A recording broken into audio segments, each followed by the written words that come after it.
शिव मंदिर रे काहींकि 3 थर ताली मरा जाए। शिव मंदिर रे 3 थर ताली मारिबा श्रद्धा और समर्पणर प्रतीक अटे, जेउथिरे कि प्रत्येक तालीर अलग अलग अर्थ अछि। प्रथम ताली भगवान को निजर उपस्थिति जणाइबा पई करा जाए। द्वितीय ताली मनस्कामना, भक्ति और समृद्धि पई भगवान को जणा जाए। तृतीय तालीटी क्षमा मागिबा सहित भगवानकर शरण रे आसीबा पई करा जाए। एहा छड़ा पंचतत्व सक्रिय करिबा प्रतीक अटे। प्रत्येक तालीर महत्व। प्रथम ताली बजाई भगवान शिव को जणाई दिया जाए जे हे देवंक देव, मु आपणक पाखक आसीची।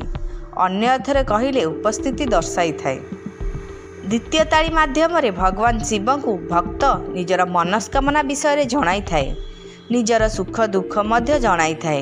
निजर सुख और समृद्धि पाई प्रार्थना करि थाए। तृतीय ताली स्वयं भगवान का चरण में निजको समर्पण करने सहित क्षमा मागा जाए और भगवान का आशीर्वाद प्राप्त करा जाए।